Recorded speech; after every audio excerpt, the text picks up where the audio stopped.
You know, if you're sitting here today wondering to yourself, what does this all mean, keeping good people good, and you're a little worried about it, let me promise you, this is not going to be one of those touchy-feely classes. We're not going to have to hold hands and do that weird stuff. Now, if you're on the other side and you say, well, that's what you were hoping it would be, we'll give you plenty of time for breaks. And at the end, at Lund. But I want to talk about a topic that I've become convinced in the world that you live in, the world that I live in, that we all live in, is that we spend a very little attention to this thing. And maybe the best way is to describe it is if every one of us would just in our minds go back to the beginning. Imagine us sitting in a new class in our initial training. And as we're standing and we're sitting there, is it just remember what it was like. Back then, people were excited. They were enthusiastic. They were eager about their job. When you talk to people, they couldn't wait to get ahead and get out there and do what they're going to do. They want to make a difference and all that, but yet there's another side, is that oftentimes those young, energetic people are not prepared for reality. I have an opportunity periodically to say to small groups of people in their initial training, how long are you going to stay in the profession? And the answers that I hear most often is, I'm staying for a career, I'm staying forever. And while that's exciting at one hand, the other part of my brain says they don't have a clue what's around the corner. Because almost immediately is that they're going to get exposed to some things that I call the realities and the frustrations of the job. What am I talking about? Organizational stuff, bosses, politics, bureaucracy. We could throw in, every time I ask a group and someone says the word disrespect, I always ask this question: which is more frustrating? The disrespect we get from people outside the organization or the disrespect that occurs within organizations? What do you think? Inside. Isn't that odd?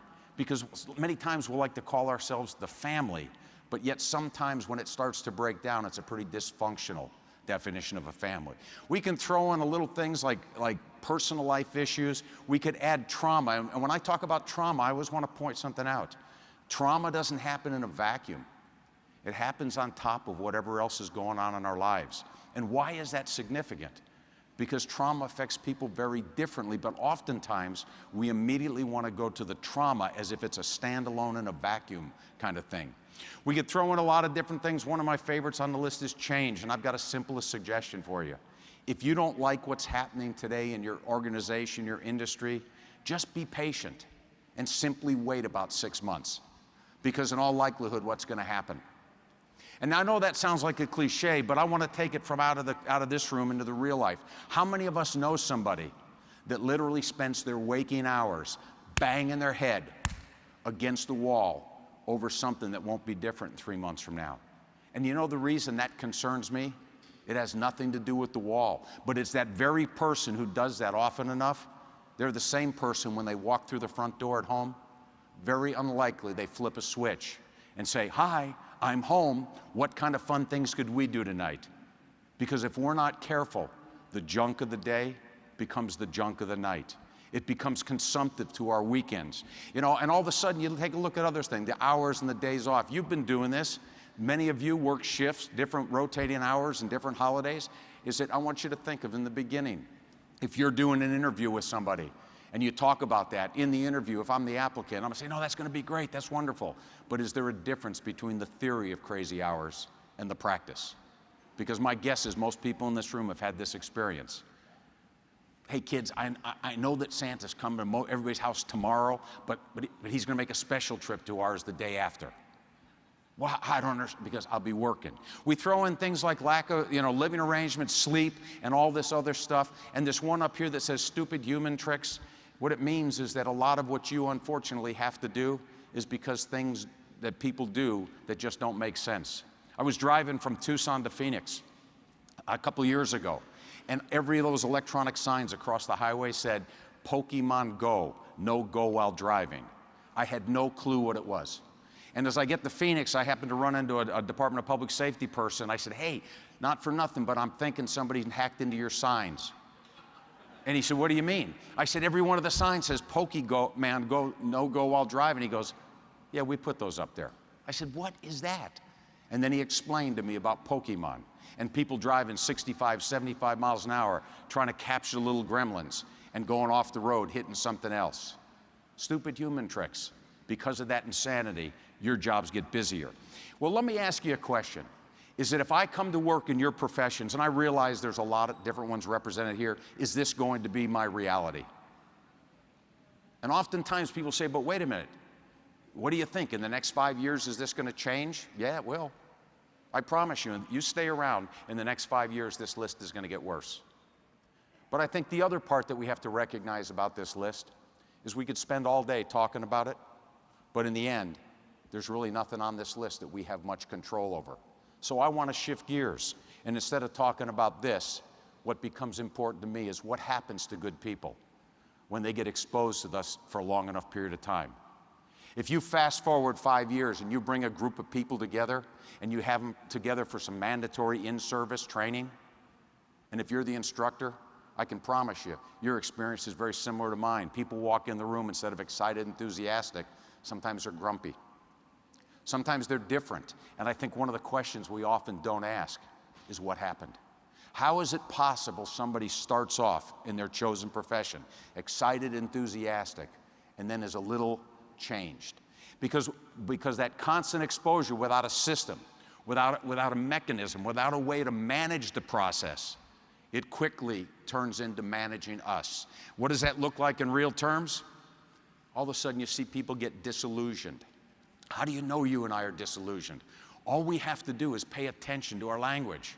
Because when I use the word disillusion, I have this picture of this soap bubble, and it's all the things that I think it's going to be like, and then all of a sudden what happens? It gets hit with the pin of reality. This isn't what I thought it was going to be. I didn't expect it to be this way. And every time we hear those words, it just reminds me of the pin popping the bubble. Is anybody in this room know a malcontent or disgruntled employee? And I don't mean you, but I'm talking about somebody else. But here's what I find interesting. I've never done any scientific study or research on it, but I find the concept of disgruntled employees fascinating, especially in the world that you live in and the world that I used to live in, because that's not who we're hiring. And oftentimes you watch somebody, and I've asked this question thousands of times, think of a disgruntled employee that you know today, and if you knew them early on in their career, what were they like? And in all likelihood, they were one of the excited, enthusiastic. And again, the question, what happens? You watch people, can I just see a show of hands in here? How many of us today are more cynical than before we started our careers? That's not a good thing. It's not a bad thing. It just is. And I'll argue at some degree that you have to be cynical in order to do your jobs well. But there's a very fine line between a healthy dose of cynicism and an overdose of cynicism. You want a little simple test? Those of you that are out there and provide direct service to patient, I want you to imagine you end up at an accident scene. You think alcohol's involved, and you're talking to the person who was driving the car, and you say, how many beers did you have? What do they all say? 2 beers. Where does that come from? Because that's what they say. And if somebody really did have 2 beers, what are you thinking to yourself? I wonder what they really had. Cynical is a little distrust. And we have to be distrusting, because what you decide to do and the procedures you take from here have to be dependent on more than just what you believe. We could throw in things like quality of life and fun, and this one's that's near and dear to my heart. You know anybody that's not having fun at the job anymore? And that concerns me, because that same person, when they come home at night, in all likelihood, they're not the one that turn on their fun machine and look and say, what fun things could we do? All of a sudden, it becomes pervasive. We could throw in a bunch of other things, and performance and customer service. Those are 2 that really stand out from this list because they have to do with work. But today, we're only going to talk about the other ones. We could throw in conflict, the health issues and all that. But there's 2 that I want to spend special attention to. We like to use this word all the time, burnout. You ever talk to somebody and say, I'm burned out, I'm burned out. How long you worked here? I've been here about 3 months. And here's what my perception is. You're not burned out. You're not even on fire yet. But if we're going to use the word burnout, I want to give you a template to think about it. And the reason I say this, because burnout is a big deal. And I'm not talking about the cliche, the buzzword burnout, but real burnout. And when we look at it, it really is, it's a process, not an event. There's nobody that wakes up burned out one day. When I say process, what I mean, has anybody in this room besides me ever said early in our careers, I can't believe they pay me to do this job? And I hope some of you are still saying that today. That doesn't mean you're burned out. What does it mean? It means you care, you're passionate, you're committed. This is important to you. And in order for us to burn out, we have to have the flames of dedication, passion, and a commitment. Without those, if you didn't care, if it wasn't important, you might rust out, you may rot out, but burnout's a whole different thing. But the other thing is down the road when somebody really does start to burn out, listen to what they're saying now. They don't pay me enough. I can't believe I'm doing this, and here's the ironic part. Very frequently, what they start to do is resent the very profession they would have metaphorically done for free. And not only that, but they start to resent how their dedication, passion, and commitment, their concern about something bigger than them, has caused them to create an imbalance, and the other important things in their life, health, family, spirituality, have gotten pushed off to the side. You know, when we look at burnout, you know this better than I do, it has a great potential for a lot of things. Health, psychological issues, it's a contributing factor to things like anxiety, depression, suicide. But here's where I think the real disconnect comes into burnout. When do we typically deal with a burned out employee, coworker? When it's too late. And all of a sudden, this idea of prevention and early intervention gets lost. Unfortunately, I have the opportunity over the years, on many occasions, to talk to people after they've self-destructed and talk to coworkers, and I hear this quite frequently. That doesn't surprise me. We knew he was struggling with this, we knew that. And my answer all the time is, if it doesn't surprise us, what are we trying to do to prevent it? See, we work really hard throughout our professional careers to try to do things to make us better at our job. If you look at all the conferences and all the sessions that are here this week, I mean, there's just a tremendous amount of knowledge, information, skills that you'll practice. But what we're going to talk about today is a different thing, because it's how do we take care of ourselves in the midst of some pretty high demanding situations. The other word that comes up to my mind that causes, I think, some attention is the power of anger. You know, we use this word all the time, and I want to make a distinction, because everyone in this room, I don't know any of you, but here's what I'm going to assume for just a minute, that all of us are normal people, whatever that means. But here's what happens to us normal people. Something happens, you get angry, and you get over it. I wouldn't even waste your time on that. But who in here knows somebody that before their little feet hit the ground every morning, they're already pissed? And then the rest of the day gets worse from there. See, that's the kind of anger that concerns me, because they've made a very important shift. They no longer get angry at things. They just become angry people. And why is that a problem? Because who do really angry people often take their anger out on? People closest to them, family, friends, crews, coworkers. And with no intention, but this idea of anger has a whole bunch of other implications.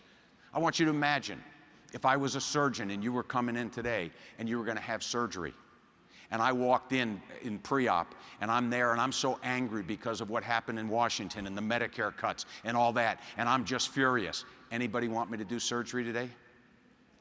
Of course not. Why? Because what's your concern? You're distracted, your head's not in the game. There could be a greater chance for mistake.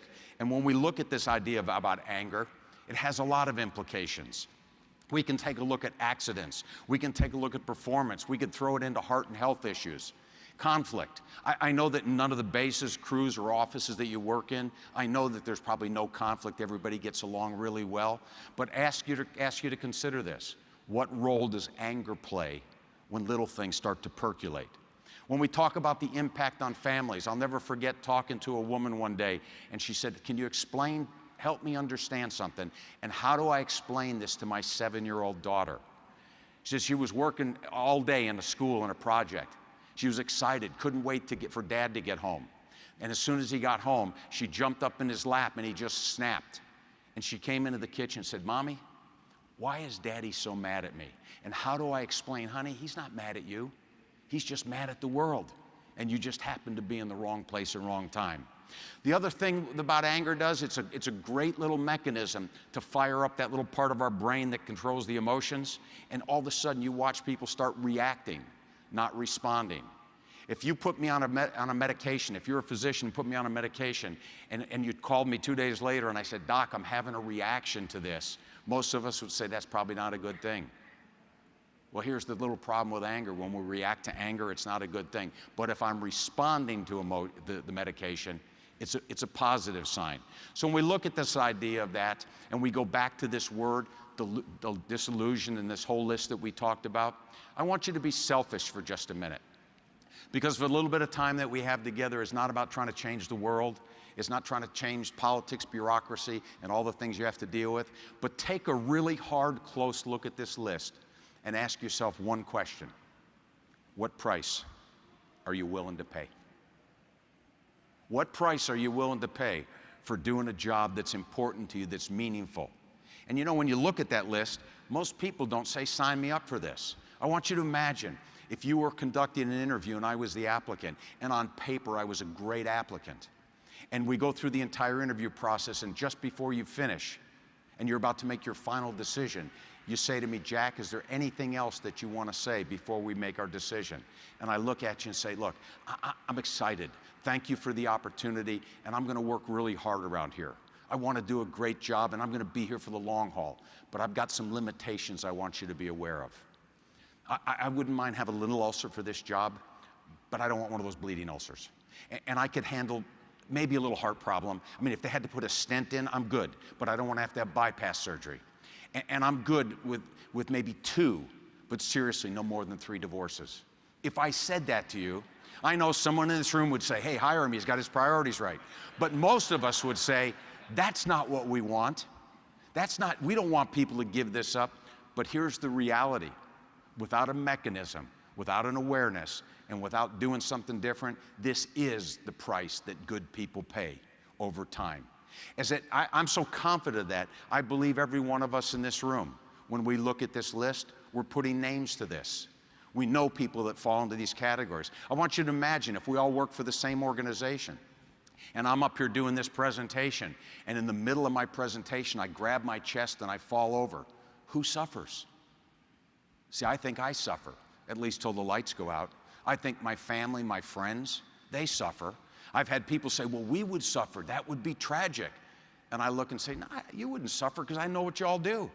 Some would look at their watch and say, well, we were supposed to go to 12. I guess we get to go to lunch early. And if I worked in the organization, somebody in the group would be saying, well, that Jack, we're going to miss him. He was a pretty nice guy. Somebody else would be saying, well, I was tired of that psychological nonsense he talked about. And if I was laying right there, how long would it take for somebody to just kind of walk right over the top and come into the boss's office and say, you know, it's too bad Jack's gone, but I was just wondering, could I have his office? And why do I say that? Because I want you to be selfish. Because this isn't about the system. This is about how do we take care of ourselves. Oftentimes, people will say to me, but wait a minute, put that first list up. If they know that that causes this, when are they going to change? My answer is always the same. What if they don't? What if politics don't change? What if bureaucracy? What if all the regulations, the rules, and everything else don't change? What price are you willing to pay? And so what I want to do is take you on kind of a little journey and get you thinking about this. Have you all changed since starting your career? More patient? More trusting? More willing to see just kind of the inherent good in people? I suspect not. You know, and when we look at this, I'm always reminded, my nephew is a brand new paramedic. And he was, after his first shift, I was talking to him, and he was just so excited because they had a couple of calls. And I said, what kind of calls did you have? He said, well, we had a chest pains call. And I said, how'd that work out? And he goes, well, it wasn't really anything. He says, but next time, let me ask you, in 6 months from now, when he hears the word chest pains, is he going to react a little bit differently to it? Because all of a sudden, his expectations and reality will come into clash. But as we talk about, in order to answer that question, have we changed? Is that we have to go back to a word that you all know. We talk about situational awareness all the time, and situational awareness is vital to safety and doing the things that you do. Is it when you're on a scene, you have to be aware. If you're flying a helicopter or an aircraft, you have to be aware if you're driving. If you're at the scene treating somebody, you got to be paying attention to a lot of things. And what I want to do is capitalize on that word, and I want to just add something to it.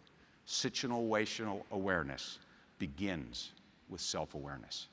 And that may sound a little, what does that mean? Well, what does it mean is real something simple. How do you know when you're under stress? How do you know when you're a little more cranky, a little less tolerant, a little more impatient? You know, how do you know when you become more cynical? How many of us in this room have had a conversation with somebody we know, somebody close, dear to us, and they've said to us, why are you so cranky? And what do we say? No, I'm not. No, you really are. You're impatient. I am not. Let me give you a clue. If people around you, whether it's family, friends, colleagues, are saying things like this enough, just entertain the idea they're seeing something that we're not seeing. Is it oftentimes when we get in this discussion about stress and how this job impacts us, I'll ask people, how do you know when you're under stress? And it's amazing to me how many people go up to the levels when I can't sleep, when my migraine's out of control, when I'm this, and I'm thinking if that's the first time we recognize that, we are so far behind the power curve in terms of trying to intervene. You know, if I went to the doctor today and said, Doc, you know, I'm just having all these pains, and they say, well, and they do all this diagnostic stuff, and they say, well, how long have you been having the pains? Oh, about 6 months. Boy, I wish you'd have come in here about 5 months ago because we would have had a lot more options. But now, what was has become something different. When we take a look at situational awareness, it's about emotions, and one of the emotions that I think is just vital to this equation is anger. But being aware as they're happening, because on a daily basis, things change pretty regularly. Staying aware of them as they're changing, and then most importantly, how do we direct our behavior in a positive direction in spite of escalating and sometimes conflicting emotions? And then the last piece to it is we got to recognize it's not about us. It's about a journey. It's about something that's happened along the way. And what I want to do is just give you a quick little overview and see if this makes some sense to you. Is that all of a sudden we take these young people that are starting their careers and we don't really even talk about the role of biology and the impact of psychology. But let me ask all of you, when you get to work, when you get involved in something, when you're on a call, when you're in the middle of a project, when you're engaged in something that's really important to you, what do you notice about your energy level? Does it go up or go down? It goes up, doesn't it? What's the driver behind that? Biology. The autonomic nervous system swings to the sympathetic range. It increases the electrical stimulation. How do we know we're there? We get a sense of energy, alive, we're alert, we're involved. Oh, you get a sense of humor too, but in your world it is a sixth sense of humor, but still a sense of humor. What else happens up here? How often do you make decisions when you're up there? Non-stop, little ones, big ones, go, go, go. And then here perhaps is the most ironic and weird trait of all this. Not the time of day, but under what circumstances do many of you do some of your best work? Under pressure, under stress. And think about how abnormal that is. Because you deal with people all day long. What do they do under stressful pressure situations? They freeze, they overreact, they can't make decisions. But here you are, because of the nature of the job, all the stuff that's going on, making decisions going, now the autonomic nervous system swings from the sympathetic range all the way over to the parasympathetic range. What does it feel like now? Tired, detached. No, I don't want to go to your mom's house for dinner. Hey, look, I deal with these nuts all day at work. No, I'm not saying your mom's a nut. I just don't want to go to dinner. Isolated. Hey, do me a favor, kids, take it outside. Apathy. I don't care, sell the kids. And then all of a sudden it comes to decision making. What kind of decisions do we like to make when we're in this biological state? None. And I mean big ones. What do you want for dinner? Food. That'll work. And then what do we feel like doing down here? Nothing. Kick back, unwind, and relax.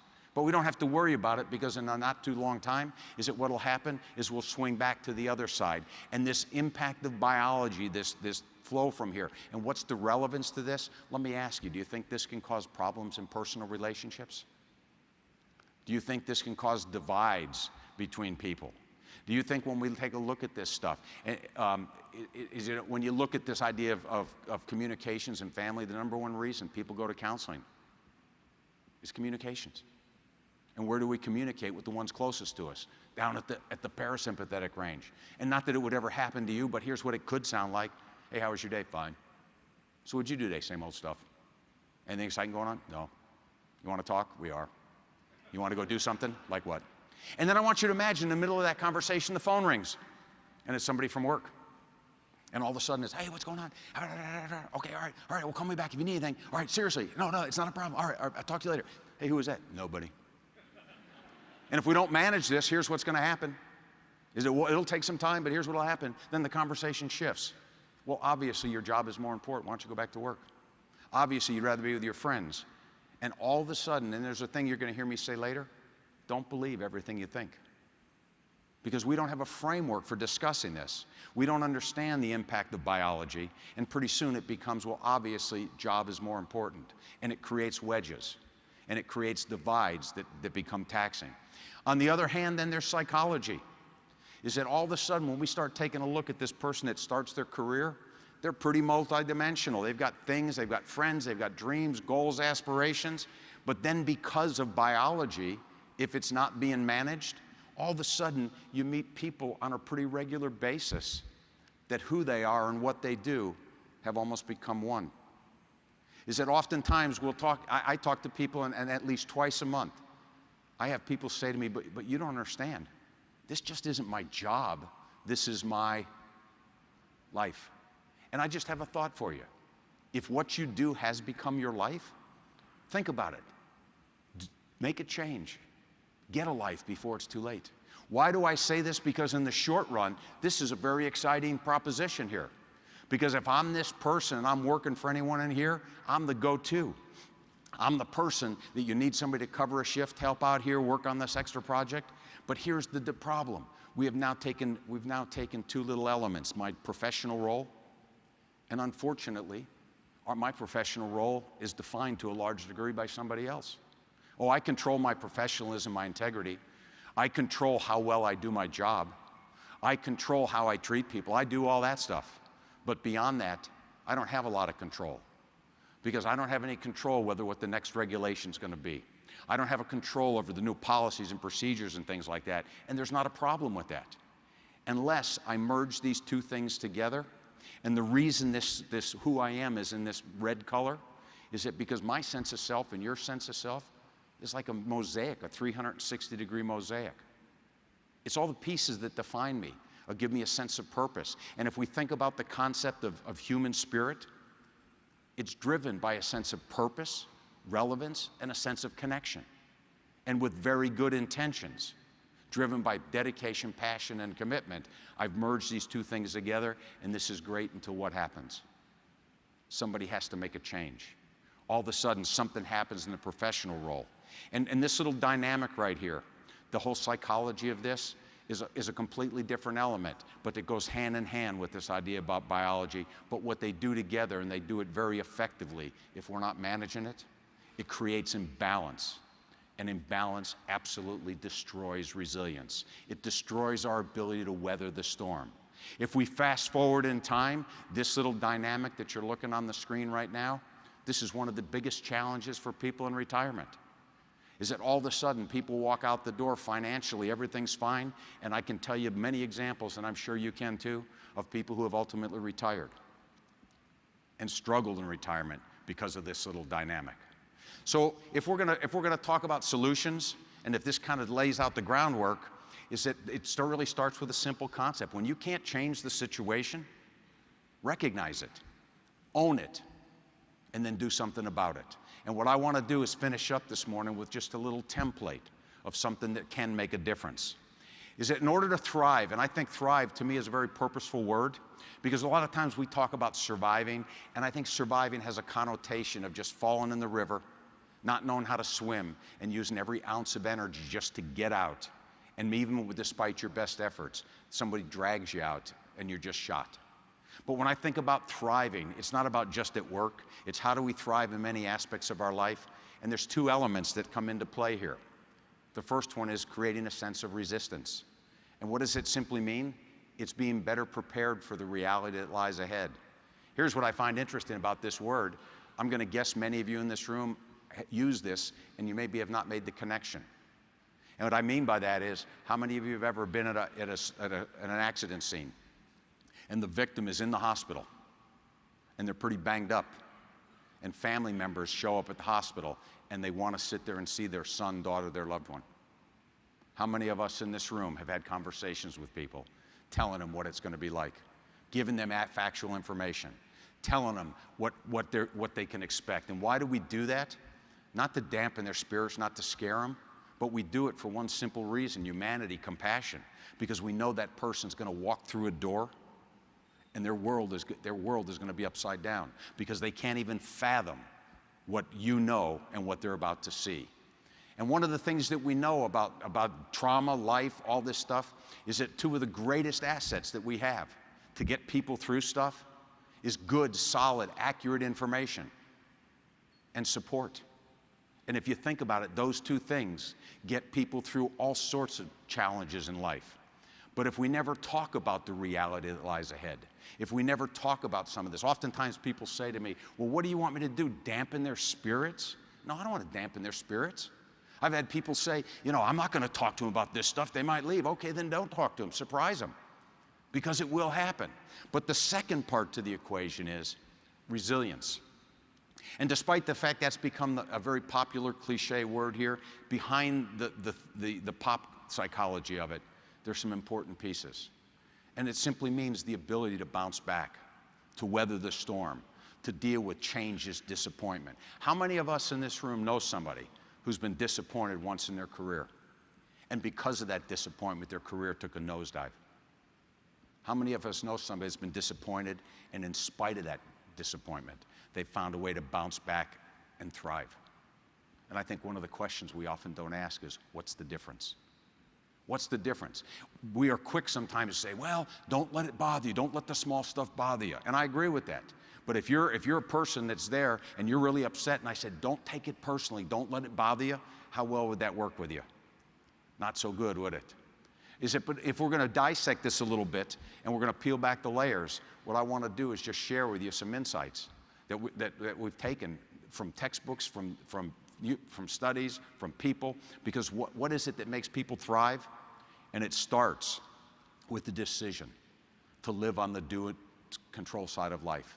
You know, when we look at this idea, everything that happens in life is on the do and don't control side.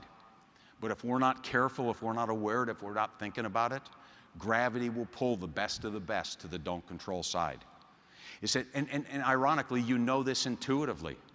You know this, and I want you to imagine if we were going out here today and there were 4 of you in the car, and I was driving over to Dallas, and I'm on the highway, and all of a sudden you're not paying attention, but all of a sudden you hear me scream, and you look up and there's a cement truck coming at us, 200 yards in front of us, on our side of the divided highway. Who wants to be in the car with me when I do this? Hey, what's he doing on our side of the road? He's not supposed to be over here. Why is he over here? What do you think? Good idea, bad idea? Should he be on our side of the road? Is it right? Is it fair? Is it real? What would you like me to do? Get out of the way. And most of you don't really care if I go left or right, just find a clear lane. But here's probably what nobody in this room would do, at least I'm hoping. You wouldn't be sitting there and go, I'm not moving. This is my lane. You know, he's in the wrong. And if he doesn't get out of the way, if he hits me out, and you know why you wouldn't do that? Because when it comes to survival, physical survival, what doesn't get in our way is ego and pride. But in every organization, there's this thing that I fondly and affectionately call the organizational tunnel of nonsense. It's this tube that runs through the center of it with a light at the end. And it's not the light at the end of the tunnel, it's the freight train of stuff heading your way. And you watch people say, but it's not right, it's not fair, it shouldn't be that way. And they hold their ground, bam! What's wrong with stepping out of the way? You wouldn't wait for the cement truck to hit you. You wouldn't wait to see if they were really going to change lanes. But when ego and pride gets in the way, all of a sudden, it makes the simplest the most complex. If you don't think this is possible, just Google resilient people. Just Google every story that's out there. We could talk about Christopher Reeves, Bethany Hamilton, the young woman who had her arm bit off as a professional surfer. We can talk about W. Mitchell. I could give you names longer that you want to hear, but I have a very special friend of mine who understands this better than I hope anyone in this room will ever have to understand it. Is that in 1986, he was a trooper with Louisiana State Patrol. Long story short, he was out working one day, got shot in the face, and was blind. Is that his own story? Is that it was a pretty dark, dismal thing. Not only was he blinded, the department didn't have work for him anymore, so he had to retire. His daughter was killed in a car accident, and his wife decided she didn't have room for a blind guy. If I said to anyone in this room, could you at least understand how he might think about taking his own life? And I'm teaching a class one day, and Bobby happened to be here. And as I'm talking about it, and I said, what annoys you about the organization? And we had a pretty lively discussion going up. And Bobby stands up there and says, I can't believe you have to put up with that. That's terrible. They make you do this, they make you do that. How can the regulators do this? And then he looked out at the group and he said, wait a minute, stop. Who wants to trade places with me?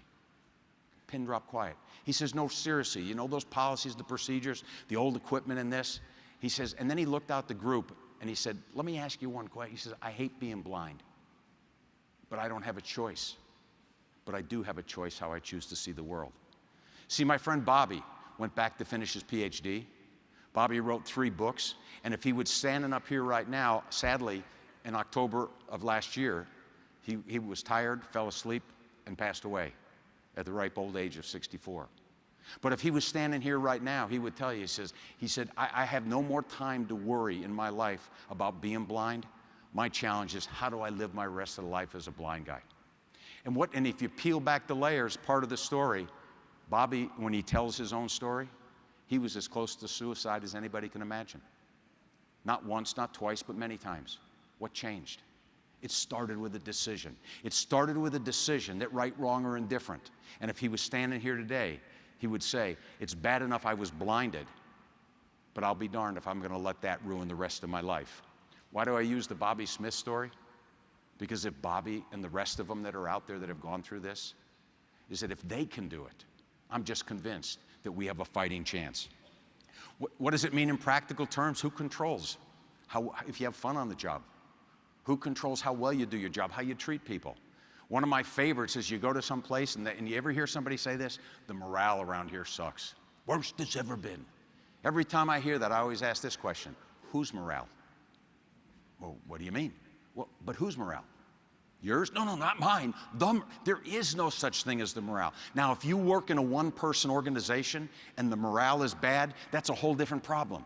But I can promise you, you go to any one of your organizations, and it wouldn't take me very long, I'll find people that are working in the organization, their morale's good, they're having fun, they're enjoying what they do, and there's other people over here that aren't so much. And I think one of the questions we have to ask, what's the difference? And there's a real simple insight into human behavior. Think of the person that's not doing their job or not happy or struggling. Listen to who they're talking to all day. Listen to what they're talking about. And in all likelihood, they're talking about the past and trying to live in the future. It's like trying to drive down the highway. Or better yet, it's trying to fly a piece of aviation equipment and looking backwards to see where you're going. It's just an absolute combination for stuff.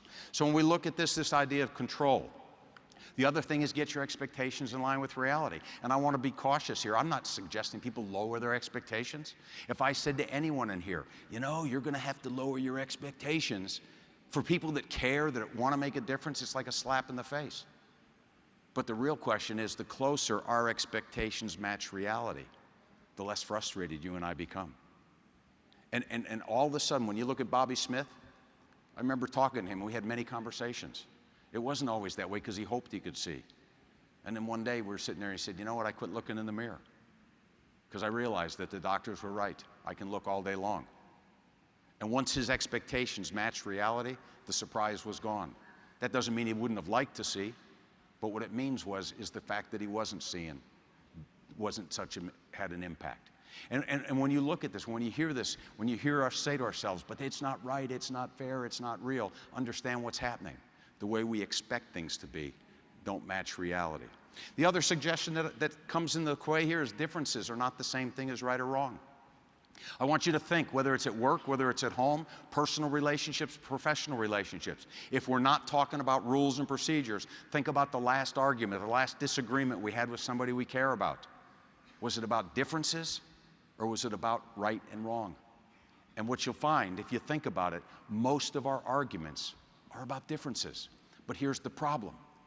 All of a sudden, when that little thing, ego and pride, gets in the equation, we start to treat differences as if they were right and wrong. What do I mean by that?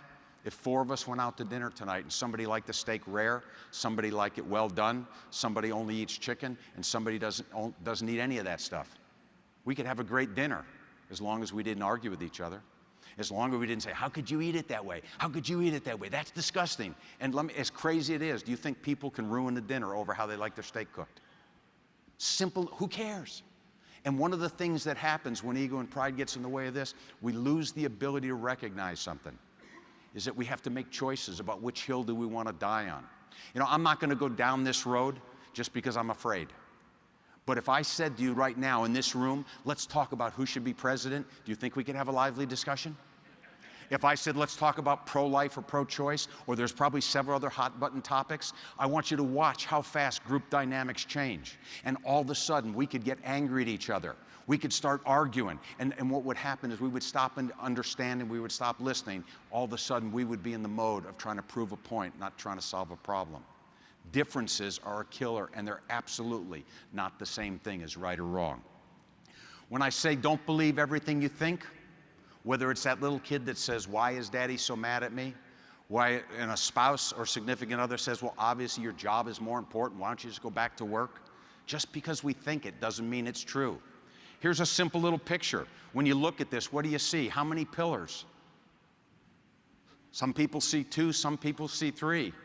But if you look at it this way, most of us would say, well, there's 3, obviously, 3 round ones. If you look at it this way, you'll say, but there's 2 square ones. If you're really one of those folks that has to figure out the trick, if you start off at the bottom and start to move up, it starts off round and all of a sudden this is an optical illusion, but it's also life. Because everything that happens, we have choices about how we see things. And as Brian Ridgely said, and I think he hit the nail on the head, reality can be so complex that equally valid observations from different perspectives can be seen as contradictory. And if you think about the energy that we spend over differences, it isn't about giving up, rolling over, let somebody have in their way. It's about making choices where we spend our energy and time. The other suggestion is your personal time management. I've got a bias, is that I'm convinced that nobody will be sitting home on a Saturday afternoon, get a frantic call from the organization dispatching you to a family picnic. And I'm not talking about one that turned into some tragedy where they need medical help. I'm talking about your family picnic. I'm talking about they won't send you on a 3-day weekend with a loved one. But when we talk about this idea of personal management, what gets in the way of biology? Why? Because is there anybody besides me at the end of the night, you got home, you just didn't feel like doing anything? And here's what we start thinking, if only I felt better, I'd go do something. If only I felt better, I'd go to the party, I'd go for a walk, I'd go up and meet my friends. But here's the problem. If we succumb to biology and let it manage us, we miss the opportunity to say, you know, I know if I'd go, I'd have fun. I know it would be a good time. Is there anybody in this room besides me has had this experience? You get home from work at night. You got plans to go to a birthday party, and you get home, you don't feel like doing it. And then you say to the other person, I don't feel like going. Can't we just call? No, it's our good friends. We promise them. Look, I don't feel like going. Look, all right, fine. Well, but I don't want to stay very long. And then all of a sudden, from that moment to the time you get there, you just hope that your radio, cell phone, pager, something goes off, and you get called out, but you're stuck. And then you show up at the party, and you start interacting with other people. What do you notice about your energy level? It starts to go up. Not all the way to the top. And then all of a sudden, that other person comes along and says, hey, you ready to go? What's your hurry? Well, you said you want to stay very long. It's been 2 hours. And at the end of the night, does this sound familiar? Hey, that was fun. I guess we'll have to do it again sometimes. Personal time management. If we're not managing our personal time, it isn't going to happen. What's a key concept behind it? Who controls what goes on our calendar? We do. Who controls whether it gets disrupted? The system will. When I say change the tape that plays in our head, it's kind of a combination of all this stuff. Because the one true thing that every one of us in this room has 100% control over is how we talk to ourselves. And when we can change the way we talk to ourselves, we can change our reaction. Here's a silly, simple example. This side of the room right here, you just found out right now you won $10 million in the Powerball lottery. Most people would be excited, huh? But you know what we often don't think? Is it what makes it exciting? And until we peel it back a little bit, well, what makes it exciting is that financial freedom, pay off my debts, help my church, my community, take care of my kids, do the things that are important. But for most people, it would be an exciting thing. But on this side of the room, I want you to imagine, is it possible somebody could win 10 million and find a way to be cranky? Yeah, don't tell me 10 million, that's just marketing propaganda. You know, because they don't tell you this, but when you take the cash option, you don't get the whole 10. You only get about 7.5. And then by the time the state and the feds get their little paws in it, I'll be lucky if I get 5. Oh, perfect. Every friend that I don't like is going to want to borrow money. Everybody's going to want me to take them on vacations. Oh, you know, and all of a sudden, what's the difference? It's the same pot of money. If this wasn't true, we would react the same way to people's comments every day. In this room, we all know people that we know that say goofy things and we laugh about it. We make fun of it. We just kind of shrug it off. But other people could say the same thing and it would annoy us. Understand, it isn't the comment. It isn't the $10 million. It's what it means to us. If this sounds too simple, it is in concept. But this is a skill. The other thing, all the normal suggestions, you don't need to hear about this, but just tuck one in the back of your head, exercise anecdotally. Those that exercise regularly, even if it does nothing for your heart, when you get done exercising, we feel better. If you're dealing with a nut all day at work, there's still a nut. It doesn't fix that. You know, we could throw in some of this touchy-feely stuff. Nobody wants to talk about this, but today the scientists are telling us maybe it's not quite so touchy-feely. But you start talking about this idea of breathing, mindfulness, meditation, and the impact that it can have on quieting down the fire in the brain. Is that when I say don't allow what you do to ever become who you are, be proud of what you do, be excited, be enthusiastic, but also recognize but who you are is but a part of what you do is but a part of who you are. And as we finish up, here's a couple last final thoughts that I think people should care, and it starts with one simple concept. No one, absolutely no one, is more responsible for your safety for you than you are. No different than if you're driving down the street, no different than if you're out hiking, nobody different, all this stuff, is that it's ours. But a couple questions I think people who care ought to ask themselves. What are the important things in my life that get put off to the back burner because of my dedication, passion, and commitment for others? See, if we're not careful, is that fire, that excitement about this, is that it'll draw our focus. And I think every once in a while people ought to think, what else is there that just kind of taken back seat? When I say don't wait for a personal crisis, you're probably the experts at this. But I talk to people pretty regularly and they say, yeah, that used to be me, but I've kind of changed some things. I'm glad. What happened? When I had my first heart attack, when my son was diagnosed with cancer, when my husband, wife was killed in a car accident. And I'm thinking, wow, one of the things that we know about personal crisis and tragedy, it jars people into doing things different. I have a bias, is that there's a great bigger return on investment at the beginning, not at the end. When I say put things in perspective, what I mean by that is, if anyone in this room found out you had 6 months to live, I don't believe there's a man or a woman in this room who says, I can't be dying in 6 months. I mean, I just got put in charge of this new program. I mean, we won't even be operational at the new hospital by then. Because when I've talked to people who are terminally ill, I've never had anybody talk about the job. But I have had people say, I can't be dying in 6 months. I'm 23, 42, 51. And the sudden realization that all the things that they were gonna do now become the harshest of reality. They just simply won't have enough time to do. When I say don't forget what brought you to the profession in the first place, I don't know what your motivation was, but I want you to go back in time then when you were sitting there.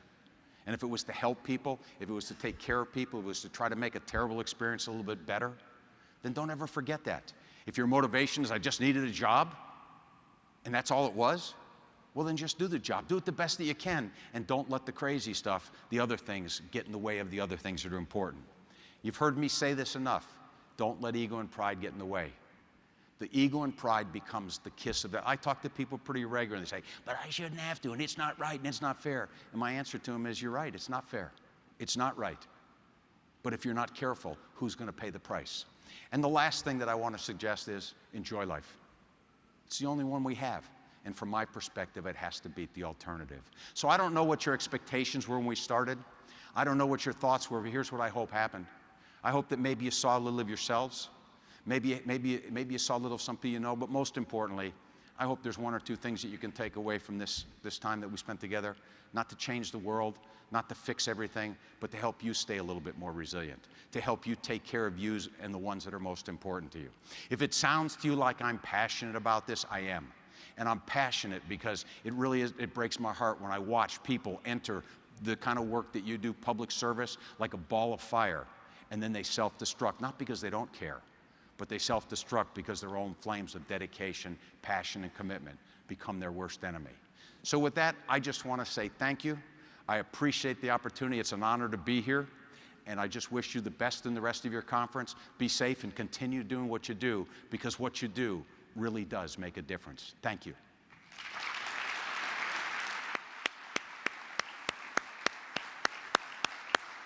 That was terrific. That was terrific.